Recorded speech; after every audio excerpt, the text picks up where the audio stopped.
So the other day I was mindlessly browsing TikTok, as one does, and I stumbled across this game that I'd never heard of. It's called Q-List, the crossword solitaire game.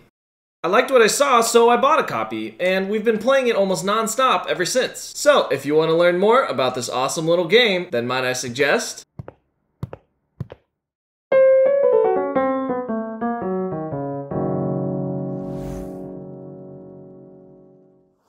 Hi, I'm Alex and welcome to Might I Suggest a Game, a channel devoted to helping you find your perfect board game. Today, like I mentioned before, I'm going to be giving my in-depth tasting notes on this new game, Q-List. Now, when I bought this game off of TikTok, I didn't really realize how obscure of a game it was. I mean, as of today, it doesn't even have a Board Game Geek listing. But ever since Q-List arrived on my doorstep, I haven't been able to stop playing it. So I wanted to share this awesome game with all of you, so that we can all make it as popular as I think it deserves to be. After all, that's what the board game community is here for, right? Anyways, I've been really impressed by the endless puzzles of Q-List, and I'm really excited to show you what it's all about. So let's get into some gameplay. Will Q-List be the perfect game for you? Let's find out, shall we?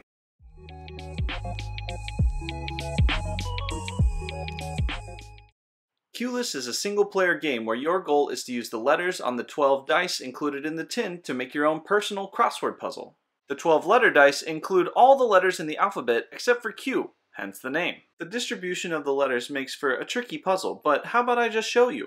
To get started, just roll those dice. Now, there's only a couple rules to Q-List. Number 1 is that you can't use proper nouns, and number 2 is that you can't use two-letter words. Other than that, anything goes, so as long as you use all 12 dice in your final crossword, you win. Now, I usually like to start by separating my consonants and my vowels just so I can get a good sense of what I have to work with. I've got a number of tricky letters in this roll, but after a little thought, I see a word that can use 3 of those tricky letters right off the bat. Now that I've got waxy in the middle, I need to figure out how to build off this central word. Oftentimes, I'll group certain consonants that I know go together so that it makes it easier for my brain to process the whole thing. Because there's only a few vowels in the game, you really have to be smart about how you use them. So, okay, cool. I see a breakthrough here. I've got the word wind, and those vowels are pretty close together, but I think I can make a good combo with this letter T. So I'm just going to put that there, and I put the H there for hat, and the K there for kit, and I just have this J-O left, which I'll use for joy. Perfect. And that's it. I managed to use all 12 letter dice, which means I win. Now, after you've played 20 rounds in a row and you're ready to put it away, just grab those letter dice and stuff them in the tin. And that's that. It's simple, it's fun, and it's really addicting. It's Q-List, the crossword solitaire game.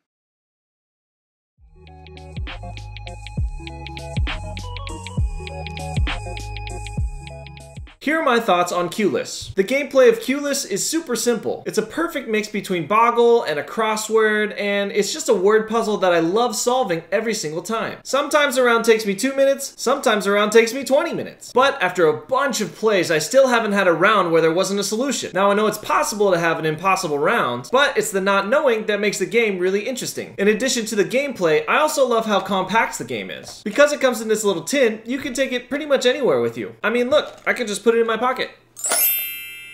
I love games like this because you just never know when you're going to be bored or waiting for something, and you just want a little bit of a game to tide you over. Q-List is the perfect time filler, and it keeps your mind sharp at the same time. But more than any of the gameplay and convenience of Q-List, I really love the story behind it. Q-List was designed and developed by a 75-year-old Tom Sturdivant who just wanted to have a game to play with his family and friends. After his whole family got hooked on it, he decided to share his labor of love with the world, and that's how I got a copy of it. I love the passion behind Q-List, and I think it's a great game, but it's also a great tool to sharpen your language and lateral thinking skills. Needless to say, I think this is a game that everyone should know about, and I hope this review is the first of many to really help this game blow up. So, if you're looking for a 5-minute solitaire game to play over coffee in the morning, or if you're looking for a great stocking stuffer for word lovers of all ages, or if you just want to support small creators and spread the word about this awesome game, then might I suggest Q-List. Thanks so much for sticking around for my in-depth tasting notes on Q-List. If you're interested in checking this game out, I put the link to their website in the description, so check it out. I hope you get a chance to play Q-List and you enjoy it as much as I did. Maybe together we can all blow this up. Anyways, thanks so much for all your support so far. Please don't forget to like, comment, and subscribe so I can keep growing this channel and keep helping you find the perfect board game. Once again, this has been a Might I Suggest a Game production, and I'm Alex, your board game sommelier, signing off.